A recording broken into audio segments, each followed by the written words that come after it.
Baru-baru ini Indonesia dikabarkan menolak jet tempur super canggih F-15, tapi malah memborong 20 unit jet tempur ringan M346 dari Italia. Banyak yang bertanya-tanya, kok bisa? Apa ini langkah mundur? Tenang dulu. Keputusan ini justru menunjukkan sebuah strategi pertahanan yang sangat cerdas dan realistis. Mari kita bedah tuntas kenapa langkah ini diambil dan apa dampaknya bagi kekuatan udara kita. Jadi, isunya kan terdengar, Indonesia menolak tawaran untuk mengakuisisi F-15. Padahal, kita tahu F-15, apalagi varian terbarunya seperti F-15X, adalah monster di udara. Dia masuk kategori petarung kelas berat, punya jangkauan jelajah yang luar biasa jauh, dan mampu membawa muatan senjata yang sangat besar. Ibaratnya, ini adalah Godzilla di langit. Tapi, kenapa kok malah dilewatkan? Jawabannya tidak sesederhana soal suka atau tidak suka. Ini semua tentang strategi, anggaran dan kebutuhan nyata di lapangan. Di balik keperkasaannya, F-15 punya harga yang harus dibayar mahal, dan ini bukan cuma soal label harganya. Pertama, biaya akuisisi dan operasionalnya luar biasa tinggi. Membeli satu skuadron F-15 saja sudah menguras anggaran yang fantastis. Belum lagi biaya per jam terbangnya. Setiap kali F-15 mengudara, biayanya bisa puluhan ribu dolar. Angka ini jauh lebih tinggi dibandingkan jet tempur lain di kelasnya. Ini seperti punya mobil sport super mewah, bensinnya boros, pajaknya mahal, dan biaya servisnya bikin kantong jebol. Untuk negara dengan alokasi anggaran pertahanan yang masih terbatas, memaksakan F-15 bisa membuat pos-pos lain jadi terbengkalai.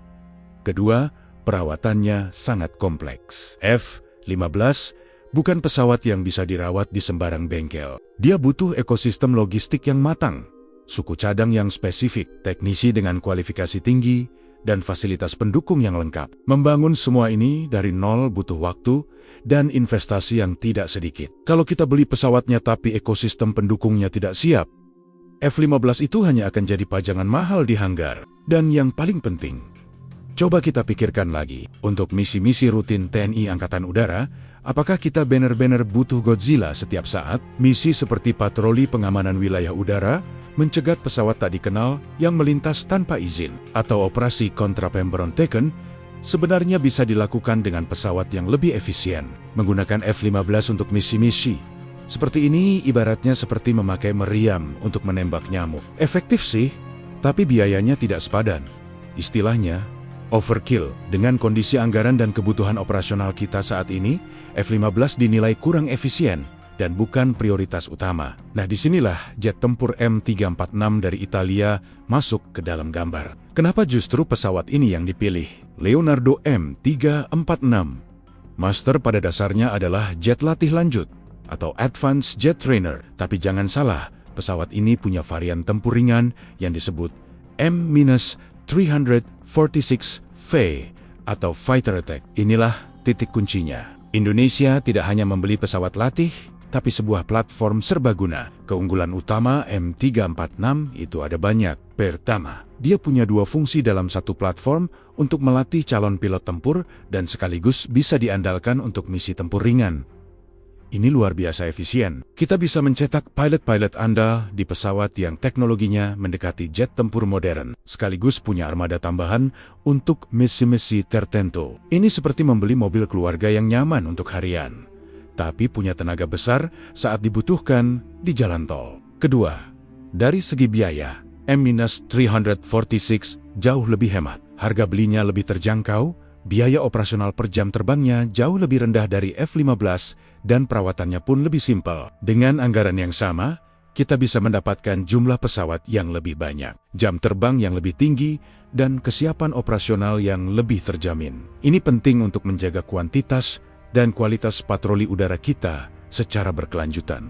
Ketiga, M346 sangat cocok untuk profil misi TNI Angkatan Udara, untuk patroli udara di wilayah perbatasan, melakukan penyergapan cepat atau Quick Reaction Alert secara terbatas, hingga misi serangan darat ringan atau KOIN, M346 lebih dari mampu. Ukurannya yang lebih kecil dan lincah justru jadi keunggulan di beberapa skenario. Dan yang tak kalah penting, M346 adalah jembatan yang sempurna. Pesawat ini menjadi transisi bagi para kadet penerbang sebelum mereka dipercaya untuk menerbangkan jet tempur generasi 4,5 atau generasi 5 yang jauh lebih kompleks dan mahal, seperti Rafale yang sudah kita pesan, atau F-16 yang sudah kita miliki. Dengan BNT unit M346, TNI AU bisa mempercepat regenerasi pilot tempur tanpa harus membakar jam terbang pesawat-pesawat mahal seperti Rafale hanya untuk latihan. Para pilot jadi lebih siap dan matang saat mereka akhirnya duduk di kokpit jet tempur garis depan. Lalu, apakah ini artinya kekuatan udara Indonesia jadi lemah karena tidak punya F-15? Justru sebaliknya.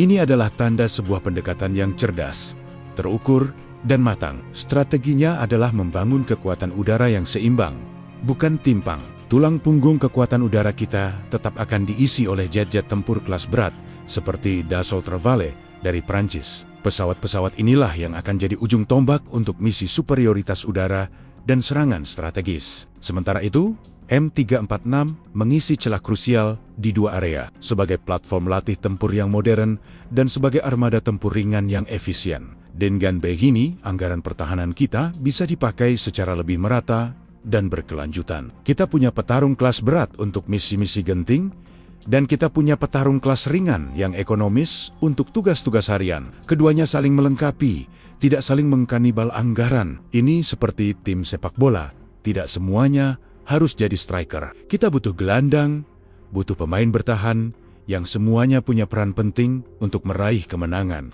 Jadi, kesimpulannya sederhana. Keputusan untuk tidak memprioritaskan F-15 saat ini dan memilih memborong 20 unit M346 bukanlah sebuah kemunduran. Ini adalah langkah maju yang didasari oleh pemikiran strategis yang mendalam. Indonesia memilih apa yang paling relevan dan paling dibutuhkan saat ini. Bukan sekadar memilih apa yang paling mahal atau paling gahar di atas kertas. Fokus pada kesiapan pilot, efisiensi biaya, dan pemenuhan kebutuhan nyata di lapangan. Itulah kunci modernisasi TNI Angkatan Udara yang sedang berjalan. Sebuah strategi cerdas untuk membangun langit Nusantara yang kuat dan disegani. Terima kasih sudah menyimak analisis ini sampai akhir. Bagaimana pendapat kalian? Apakah langkah ini sudah tepat? Tuliskan opini kalian di kolom komentar ya. Jangan lupa like, share, dan subscribe channel Radio Jampang agar tidak ketinggalan informasi menarik lainnya seputar dunia pertahanan. Sampai jumpa di video berikutnya.